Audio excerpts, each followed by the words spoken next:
can really be bamboozled and be in a whole relationship and not know that you've been cheating on for 3 years. But anyway,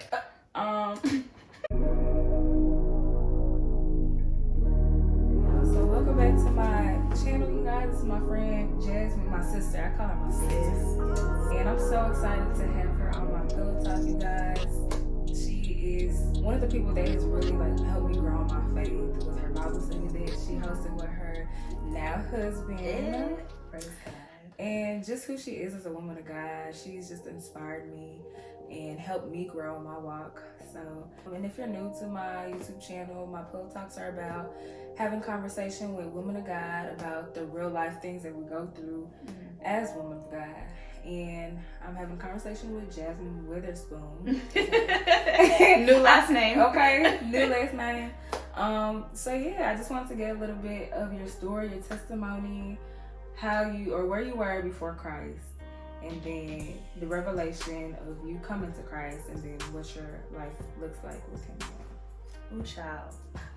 So my testimony. Okay, I was raised in church. I knew God, and I, the usual Christian, you know God and you believe Jesus died for your sins, but you don't know your Bible at, you ain't opened it, you ain't you go to church every Sunday, but I don't know, a distant Christian, I would say. But I was also involved, I was on praise dance ministry, using all the different clubs for kids and stuff, but I don't feel like I had a true, authentic relationship with God. So I was still doing everything I wanted to, and it really wasn't until college. So I would say, it was right after I graduated from college, that God just started checking my heart. I found a ministry. Bae helped me find. Was he Bae No, okay, so he wasn't Bae at the time. Okay. He was just my friend at the time. And then I actually wasn't feeling Difference Makers when I first went. And I shared that with Pastor, and I was like, just because I was comparing it to my church that I was accustomed to, I kept going because I didn't have anywhere else. I had church hopped and couldn't find anywhere. And so then we ended up, by this point we were dating. I was growing to like the ministry, and I just really felt this call to work with girls. And all of a sudden I just felt like I knew all along I was supposed to work with women, but it was something that I always shied away from. I had a lot of guy friends, and I really believe now that was the enemy just setting up that block. You know what I mean? You don't get along with girls, you don't like girls, so why would you, you know what I mean? Why would you work with them? Right. And then, Cece, when I tell you back to back, people kept calling me and texting me, and they were all girls. People I knew, some girls I didn't know, they were I just want to talk, or I need advice. Yeah, and it was why me? I felt, I don't know, I just felt like that's what I was called to do, and not because I feel like I had any great words of wisdom or anything, that was all God, but I could definitely see the trend, and I believe that God works through not just speaking to us, but he also works through actions too, and experiences. And then it just grew from there, and I felt myself developing a hunger to read the word, and it was crazy. Desires start changing, I used to I loved going to every frat party. I loved going out. My favorite thing to do was get dressed up and go to the club, and it really was. I didn't see. Okay, I'm sorry. I'm not trying to judge. I was just I could never see that. Really? Well, because you just seem like someone just you're so wholesome little person. Okay, I still am. I was an introvert, but that's what I get. Yeah. Oh yeah. Definitely. I wasn't the life of the party. I just wanted to be there and be cute, and and get chose. And, hey, let them know. And I had to have a drink, And then all of a sudden it was I didn't want to. And Lorian, my husband, is a DJ. So my husband. Yes, my husband. And he was the DJ in Lubbock, and so we were at everything. But then it was he would get a gig, but I didn't want to go, and I didn't even like the taste of alcohol, and I wouldn't go out unless I was drinking. I didn't have to be sloppy or nothing. It was just I felt like I couldn't have a good time without it, and then it went from nah, I don't need a drink, I'll still go though, to nah, I don't want to go and I don't want to drink. And I'm not saying drinking is bad, it was just for me, that was God convicting me to get me away and just to separate me and put me in the room. I like that. I'm glad that you were able to have an easy. I can say that. And then that's kind of how Bible study started, the women's Bible study, and then. Oh, you started the women's Bible study? It was Ashley and I. Ashley Sandoval. Oh, okay. And I like that you were saying that all these girls kept hitting you up, and how you felt like God was calling you to women, even though you got along better with guys, and you just have more guy friends. Cause I used to have that mentality too. I was like, man, I can't fool with females. Right. They're too messy. They talk about people. Right. They don't even like me for no reason. Like, I don't know what it is. They just don't like me. And I just get along better with guys. And I'm not saying this was your story, but I know for me, it's because I was broken. I didn't know how to connect with women. But I knew that was my calling. It's crazy how God uses what you think you're not supposed to be working with to make it your purpose. So now that you are in a place where you've surrendered, what does that look like for you? So it's total like peace. Like the biggest thing I learned from Mariah when we were dating was what faith was. Like, not even love, just like what is true faith. Like, and I thought it meant like, well, I perceived his faith as he didn't care about stuff.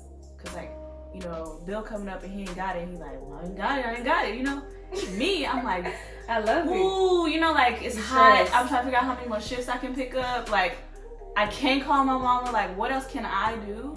And so I learned what faith was, and so now it's truly walking in that, just like this total dependence on God and surrender. And man, it's the most peaceful thing like ever. I think just your answer right now is amazing. Like, just complete surrender and peace, and comparing it to like how you at first were just frazzled about everything, but now you've kind of even learned through your husband, like, oh, he's just real, like, God got it. So if God got it, his will, his bill. Right. So that's kind of how That's new. Oh, you never heard that? I haven't. I like it though. His will, his bill. Okay. Tell us about what it's like to be a wife. A Christian wife at that. Wife life is dope. Like, nobody out here talking about it, because I really think a lot of people our age are like scared. I think because we live in a generation where like cheating is so common, and let's be real, like they getting real creative out here, and like I mean, you can really be bamboozled and be in a whole relationship and not know that you've been cheating on for 3 years. But anyway, wait a minute, is this personal? No. I'm just saying, like, I mean, that's where we are in our, especially in our age. I feel like there aren't enough people talking about it, especially a Christian relationship. So it's hard because everything changes. Like, like when we got married, I didn't feel like I was a new person, but I did feel like a new person. Like, I didn't feel like anything between us changed, but I felt like, oh my gosh, like I'm out here, I'm a hoe, Not like the girl out here, wife, a hoe, a hoe, not half, but hoe. Hoe, yes. Communication is so key. Like, when I say, like, not just, hey babe, I got like this event coming up, or like I'm gonna be out of town this week, just letting you know, or whatever, but like down to, okay, I really don't like when you do this and this and this because it makes me feel like this. Like, because a lot of times we feel some type of way, but we don't want to say it because we feel like you should just know how I feel. Like they should be mind readers. Exactly. Like, I know I'm guilty of that, but the reality is there are times when he doesn't know that. And so it's my responsibility to share that.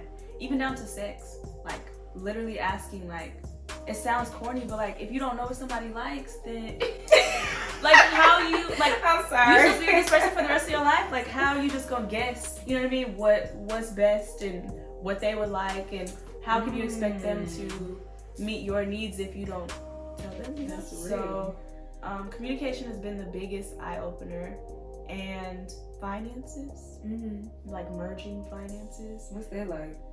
That's my least favorite part. I know, because I had to admit I'm selfish. Yeah, like, you're not gonna touch my money. Right, like, I work it's for not, it. okay, it's not even him touching it. It's just like, I'm not used to living on like a budget. It was like, I pay my bills. Everything extra is mine. So is y'all's money together? Is it like y'all put it in one account? So we have a couple. No, it's okay. We have a couple accounts, but last month we actually went to the bank and like merged, like open new accounts. I still have to close some of mine, like change my name at the bank, like so we're still in the process of it. So it's still new for us, and that might be why it's kind of bumpy, but it's just different. Like thinking for two, like I can't, like going to swipe my card, thinking twice before, okay, do you really need the skirt? You know what I'm saying? Like, and setting an allowance every month, like, and telling yourself, like, this is how much money you have for the month. Because why else do you need the whole 300? You know what I mean? Like, why you need the whole, what you doing? You know, if your bill, you don't pay your bills, right, that includes, like, all your, even, like, fun stuff, or, like, you just set aside money for every little thing. Why do you need all of it? It's definitely a job of submission, and, like, I think that's the thing that women like shy away from, but it's not like, oh, I bow down to my husband, but it's just that I respect him so much. And you know, when I pray for him, I'm ultimately praying for like me too, because I know that God is leading him, and so if I'm not covering him, then I'm just putting myself at risk. And so it's just, I hope y'all caught that word. So covering him and praying for him is my way of serving and my way of submitting, because then I know, okay, we good, you know? I love that. Girl, well, you're helping me be a better wife. Just you sharing your story, seeing the way you walk. I mean, I still remember your one day, and I came up and I was like, bro, like, girl, I remember like yesterday. That was the best day ever. Oh, I'm glad it really was. Y'all, well, this was so amazing. I love having these conversations with you, especially since every time we talk, it's just laughter. It's just jokes. But then we can also have those real conversations. It's so good. So this is Jazmine again, you guys. I'll put her social media, her Facebook, because you do like your little videos and stuff, right? Okay. I need to get back on it. And you have a YouTube channel too. I do. And I've been asleep. Girl, it's all good. It's all good. You are a whole teacher and a wife. Yeah, but that's not an excuse. I mean, God calls us for a reason, you know what I mean? Like, he didn't say, well, I know you got a lot on your plate, you know what I mean? Like, yeah, no, that's true. I was just trying to give you a little grace so you don't beat yourself up, but it is. Hey. But you're right though, sis, you need to do better. No, but you know, no, for real, I got you. Yes. Yeah, girl. So I'll put her Facebook and all her social media and her YouTube channel down so you guys can get connected with her. And thank you again so much for being on my channel. I really appreciate it. Of course. Thank you for having me. That's an honor, girl. It's an honor for you to be on my channel. Amen. All right.